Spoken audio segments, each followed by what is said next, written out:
Doctor Shrikant Shinde जी।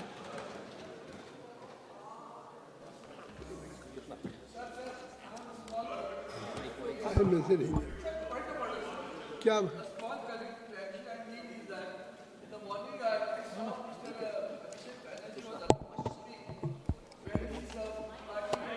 No doctor Shrikant Shinde.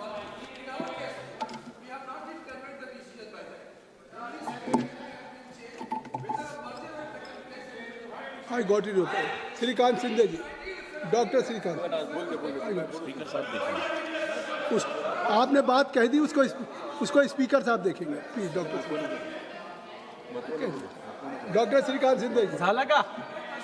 हो गई बात। I have given you opportunity. Whatever you have raised issue, I think so only honorable speaker will look into it. Dr. Shrikant Sindhe ji, please. No, nothing will go on record except Dr. Shrikant Sindhe. Nothing will go on record. Walkout करो doctor Shrikant. बहुत बहुत धन्यवाद अध्यक्ष महोदय कि आपने मुझे इस महत्वपूर्ण बिल पर बोलने का अवसर दिया।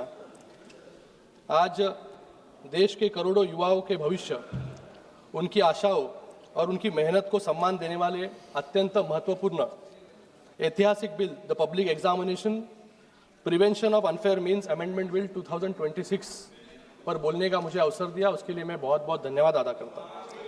आज मैं अपने भाषण की शुरुआत उन 21 युवाओं को श्रद्धांजलि देते हुए करना चाहता हूँ जिन्होंने पेपर लीक से हताश होकर आत्महत्या कर ली। आज मैं यहाँ पर सिर्फ अपनी पार्टी की ओर से नहीं बल्कि करोड़ों छात्रों की उम्मीद और उनके लिए यहाँ पर खड़ा हूँ जो रात दिन एक करके एंट्रेंस एग्जाम की तैयारी करते हैं। मैं उस माँ के लिए यहाँ पर खड़ा हूँ जिस माँ ने अपने बेटी की पढ़ाई के लिए अपने गहने तक बेच दिए। मैं उस पिता के लिए खड़ा हूँ जिसने साहूकार से भारी कर्जा लिए ताकि उसका बेटा उसकी बेटी आगे जाकर इस नीट की एग्जाम हो या अलग कोई एग्जाम हो, डॉक्टर बने, इंजीनियर बने, अफसर बनेगा और अपनी परिवार को गरीबी से बाहर निकालेगा। महोदय, मैं सिर्फ एक जनप्रतिनिधि नहीं हूँ, मैं एक डॉक्टर भी हूँ। यहाँ पर नीट की तैयारी करने के लिए कितनी जद्दोजहद, संघर्ष बच्चों को करना पड़ता है, उसके बाद वो नीट की एग्जाम जो है पास होते हैं। नीट की एग्जाम पास होने के बाद डॉक्टर बनने के लिए भी 10-10 साल, 12-12 साल उनको पढ़ाई करनी पड़ती है। तो ये संघर्ष से जो है एक व्यक्ति यहाँ पर डॉक्टर बनता है, इंजीनियर बनता है। जब पेपर लीक होता है महोदय, तो सिर्फ एक छात्र का सपना नहीं टूटता, उसके पूरे परिवार की हिम्मत टूटती है। आज इसी व्यवस्था का पक्का इलाज का काम इस ऐतिहासिक बिल के माध्यम से यहाँ पर होने जा रहा है। अध्यक्ष महोदय, मैं यहाँ पर प्रधानमंत्री जी का धन्यवाद व्यक्त करूंगा कि आज यहाँ पर एक शक्तिशाली बिल लाने का काम सरकार के माध्यम से हुआ है। मैं महाराष्ट्र से आता हूँ और वहाँ के इतिहास, साहित्य और संस्कृति में शिक्षा और न्याय का वास है। महोदय, महाराष्ट्र वो पुण्यभूमि है जिसने पूरे देश को शिक्षा का मार्ग दिखाया। महात्मा ज्योतिराव फुले हो या क्रांति ज्योति सावित्रीबाई फुले हो, जिन्होंने समाज के तानों पत्थरों के बीच मार खाकर वंचितों के लिए और लड़कियों के लिए पहला स्वदेशी विद्यालय शुरू किया। राजश्री छत्रपति शाहू महाराज ने कोल्हापुर में मुफ्त और अनिवार्य प्राथमिक शिक्षा लागू कर देश के सामने एक बड़ा आदर्श खड़ा किया। मैं उस महाराष्ट्र से आता हूं जहां पर डॉक्टर बाबा साहेब अम्बेडकर जी ने हमें मूल मंत्र दिया था, शिक्षित बनो, संगठित रहो और संघर्ष करो। बाबा साहेब ने हमें सिखाया कि अन्याय के खिलाफ लड़ना हमारा लोकतांत्रिक अधिकार है। आज जो युवा अपने भविष्य के लिए संघर्ष कर रहे हैं, मैं उनसे कहना चाहता हूं कि शांतिपूर्वक तरीके से अपने हक की मांग करना और अपनी आवाज उठाना हमारी महान संस्कृति का हिस्सा रहा है। हमारी सरकार आपके इस संघर्ष में पूरे ताकत के साथ आपके साथ में खड़ी है। हम युवाओं के इस आक्रोश का केवल आंदोलन नहीं मानते, बल्कि शिक्षा व्यवस्था में एक ऐतिहासिक बदलाव का अवसर मानते हैं। यह केवल एक विरोध नहीं है, बल्कि एक सुरक्षित और पारदर्शी व्यवस्था के निर्माण की शुरुआत है। आज मैं इस सदन के माध्यम से अपने देश के हर एक युवा को बहुत ही भावनिक अपील यहां पर करना चाहूंगा कि कोई भी एक परीक्षा जो है आपकी जिंदगी यहां पर तय नहीं कर सकता। कोई एग्जाम में आप फेल हो जाए तो आप जो यहां पर आत्महत्या जो करते हैं, मुझे लगता है उसके पहले अपने परिवार के बारे में, अपने देश के बारे में भी आपको सोचना बहुत जरूरी है। युवाओं को मुझे लगता है छत्रपति शिवाजी महाराज जी से प्रेरणा लेनी चाहिए, जिन्होंने महज 16 साल की उम्र में, जब महाराष्ट्र में, पूरे देश में मुगल का साम्राज्य था, वहां पर सिर्फ 16 साल की उम्र में उन्होंने तोरना किला जीतकर स्वराज्य की पहली नींव रखने का काम महाराष्ट्र से किया। उसके बाद पूरे अटक से कटक तक मराठा साम्राज्य को स्थापित करने का काम किया। मुझे आज यहाँ पर विक्रम बत्रा और मनोज पांडे जी की भी याद आती है। 2 दिन पहले ही हमने कारगिल विजय दिवस यहाँ पर मनाया।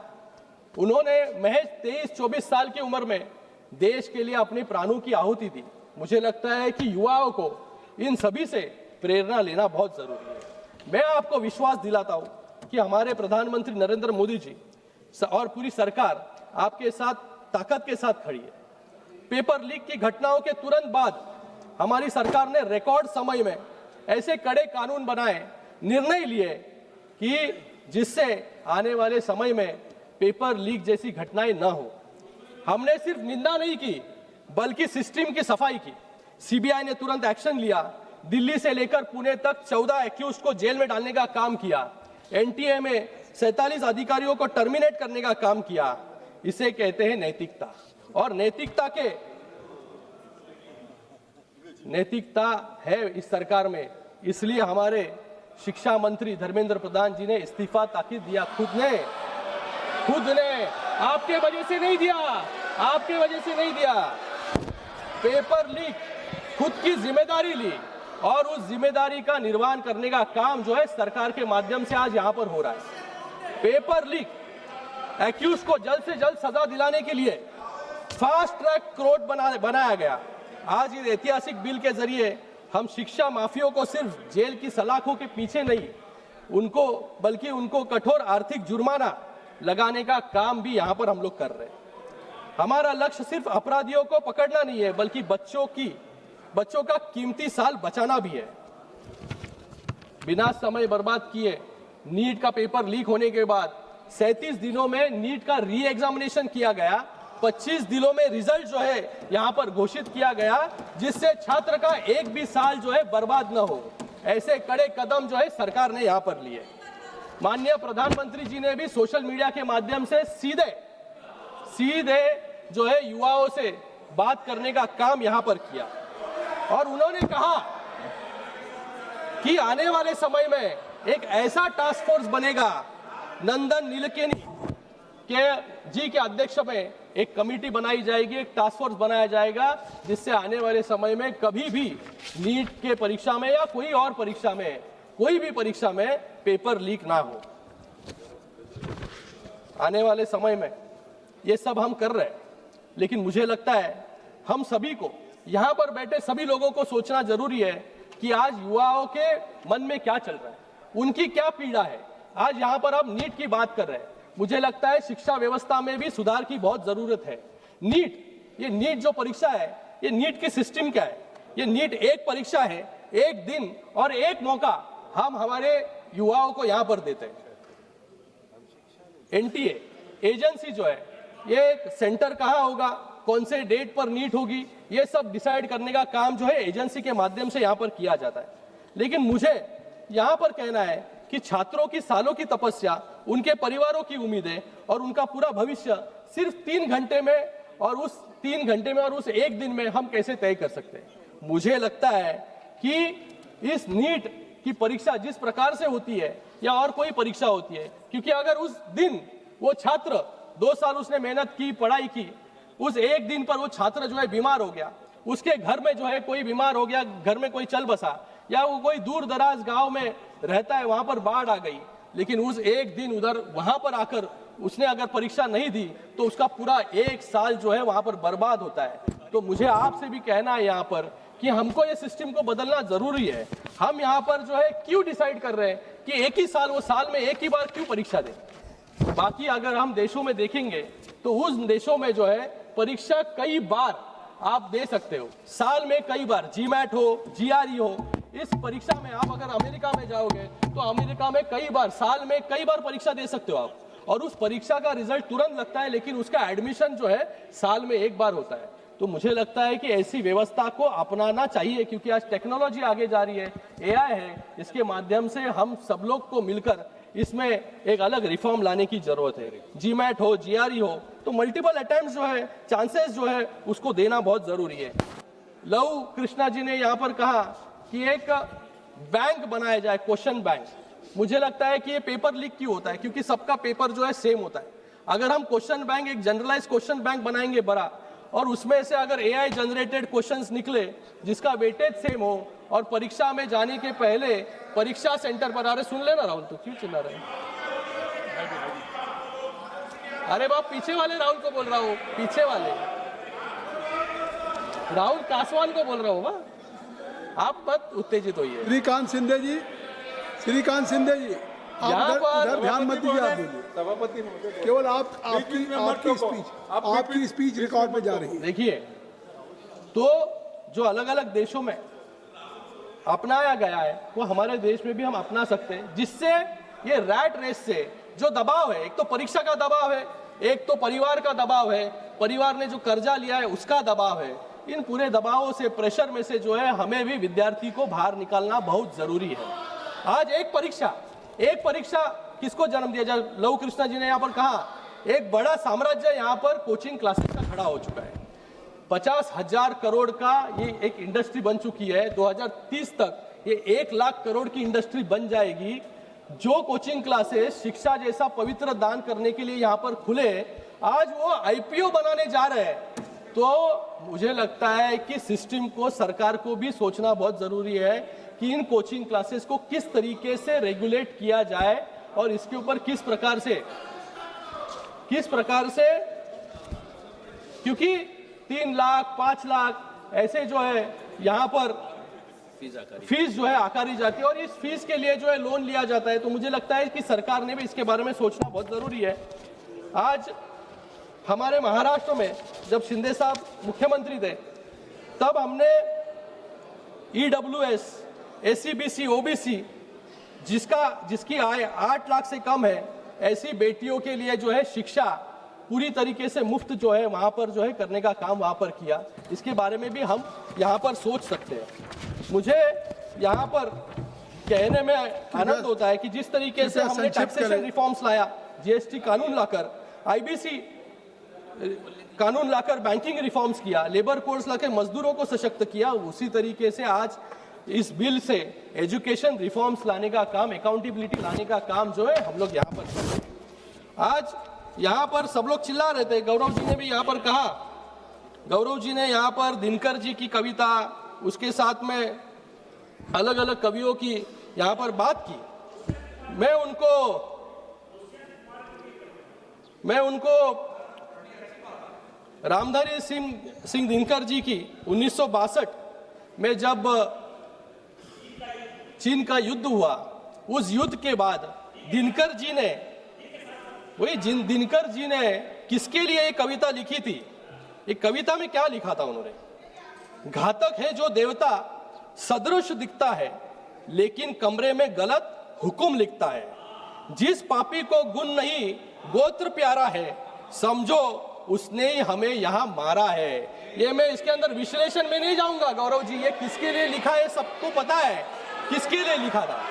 और सुनिए उसी दिनकर जी ने और भी लिखा, सियासन खाली करो कि जनता आती है। और इसी के बाद में 1975 में इमरजेंसी जो है उसका स्ट्रगल जो है शुरू, इमरजेंसी के खिलाफ आंदोलन जो है इसी कविता के साथ जो है शुरू हुआ। आज यहाँ पर कह रहे हैं कि टीयर गैस छोड़ा, लाठीचार्ज किया, लेकिन मुझे लगता है कि बच्चों को भी, जिन बच्चों को ये भड़काने का काम यहाँ पर कर रहे हैं, उन बच्चों को भी इमरजेंसी की किताब अगर वो पढ़ ले तो उनको पता चल जाएगा कि डिक्टेटरशिप क्या है, तानाशाही क्या है, कि तानाशाही सर अभी टाइम है, तानाशाही किसे कहते हैं? तानाशाही, अरे रुको, सुनो यार, सुनो, तानाशाही किसे कहते हैं? इमरजेंसी में 1,11,000 लोगों को बिना ट्रायल जेल में ठूसा गया, इसे तानाशाही कहते हैं। अकेले मीसा में 35,000 लोगों को डिटेन किया, जिनमें 13,000 राजनेता थे, इसे तानाशाही कहते हैं। शाह कमीशन ने साफ कहा, इमरजेंसी का मकसद विपक्ष की आवाज कुचलना था, इसे तानाशाही कहते हैं। एमनेस्टी इंटरनेशनल ने के अनुसार कस्टडी में कम से कम 22 लोगों की मौत हुई, इसे तानाशाही कहते हैं। और सुनो, सरकार ने तो बच्चों की बात सुनी, जो आंदोलन कर रहे थे बच्चे, उनको सुना, उनसे बात की। जितेंद्र सिंह यहाँ पर बैठे हैं, नड्डा जी है, वो गए, उनसे बात की, उनको क्या चाहिए उनके बारे में सुना और यहाँ पर रिफॉर्म्स लाने का काम किया। आज बिल यहाँ पर पारित हो रहा है, लेकिन इन्होंने क्या किया? 38वां संशोधन और 39वां संशोधन लाके सुप्रीम कोर्ट की ताकत जो है निकालने का काम जो है, कम करने का काम इन्होंने किया। इसलिए जो है इमरजेंसी के बाद हारना इनको पड़ा। यहाँ पर ये कह रहे हैं कंटिन्यूसली, यहाँ पर गौरव जी कह रहे थे कि हम युवाओं के साथ हैं, हम विद्यार्थी के साथ हैं। अरे विद्यार्थियों को तो पूछो वो आपके साथ है कि नहीं। 37 दिन तक जंतर मंतर नहीं गए, इनको 37 दिन तक जंतर मंतर नहीं गए, क्योंकि इनको डर था कि आप जैसी और एक पार्टी तो तैयार नहीं हो जाएगी। तो जेनजी के भाषा में अरे सुनो यार, सुनने की आदत रखो। जेनजी की भाषा में विपक्ष के आंदोलन को एक समराइज करना चाहूंगा मैं। जेनजी के भाषा में 37 दिन तक तो ये जंतर मंतर नहीं गए, तो इनको MIA हो गया। MIA क्या है? MIA missing in action. तो 37 दिन तक हमने कुछ नहीं किया, तो कुछ तो करना चाहिए। जंतर मंतर तो नहीं जा सकते, तो हम जाते हैं प्रधानमंत्री जी के आवास के सामने और वहां पर जाके आंदोलन करते हैं। तो क्या हो गया फिर? आंदोलन क्यों किया आपने? उनको फोमो हुआ, फियर ऑफ मिसिंग आउट। अरे बच्चे यहाँ पर आंदोलन कर रहे हैं, हम क्या कर रहे हैं? तो हम चले गए PM आवास पर। अरे सुनो, आगे आप अपना समाप्त फोमो होने के बाद लहू, इनको डेलुलू डॉक्टर डेल्यूशन। श्रीकांत जी, इनको लगा छात्र हमारे साथ आएंगे श्रीकांत जी, आपका प्रधानमंत्री के घर के इधर जाने के बाद, लेकिन छात्र तो कोई आए नहीं। ये अकेले वहां पर 2.5 घंटे जो है धरना देते बैठे वहां पर। और इसलिए तो ये जेनजी की भाषा में जो है आज और इनको इतनी इनसिक्योरिटी है कि लास्ट में सपा को फोन करके बोला कि बाबा मैं उधर जा रहा हूँ। 2 घंटे के बाद, 2.5 घंटे के बाद सपा के लोग आए और 1 मिनट में पुलिस। अब समाप्त करें कृपया। तो आज ऐसी परिस्थिति जो है सर विपक्ष की, और ये मैं सर अभी तो ताकत बढ़ गई सर। पहले मैं 20 मिनट बोलता था, अभी 13 लोग हैं सर। 24 मिनट हो गया। 24 मिनट हो गया। ये जो सरकार, ये जो ऑपोजिशन है, ये ऑपोजिशन को लग रहा था कि ये पूरा आंदोलन जो है, इस आंदोलन में एंटी सोशल एलिमेंट्स जो है डाल के एक लॉ एंड ऑर्डर सिचुएशन खड़ा कर दिया जाए। लोगों को भड़काया गया, लोगों में जो है यहाँ पर इनके पार्टी के भी लोग वहां पर गए और बदिया बदिया गालियां जो है वहां पर देने लग गए। हमारा देश का युवा जो है ये बदिया गाली नहीं देगा, लेकिन आज वहां पर दी गई। ये कहते हैं डिक्टेटरशिप तानाशाही। अगर डिक्टेटरशिप तानाशाही होती तो यहाँ पर जो रील बनाए प्राइम मिनिस्टर महोदय के विरोध में, यहाँ पर गालियां दी उनको, उनके माँ के ऊपर गालियां दी, सीआरपीएफ को गाली दी, सेना को गाली दी, पुलिस को गाली दी। अगर डिक्टेटरशिप नहीं होती यहाँ पर तो ये गाली देने की हिम्मत कोई करता नहीं। आज यहाँ पर जो है डेमोक्रेसी है, इसलिए हमने स्टूडेंट के साथ बात की, स्टूडेंट्स को बुलाया, उनके बारे में उनको क्या चाहिए ये सुना, और आज तो उनके ऊपर के मुकदमे भी हमने वापस ले लिए। इसे डेमोक्रेसी कहते हैं। डेमोक्रेसी को कुचलने का काम जो है इमरजेंसी के वक्त हुआ। तो इसलिए मैं आज यहाँ पर इस बिल का पूरी ताकत के साथ समर्थन करता हूँ, और थोड़ी बुद्धि जो है इनको आ जाए इसके बारे में भी भगवान से प्रार्थना करता हूँ। धन्यवाद। जय हिंद। श्रीमती प्रियंका गांधी वाड्रा। श्रीमती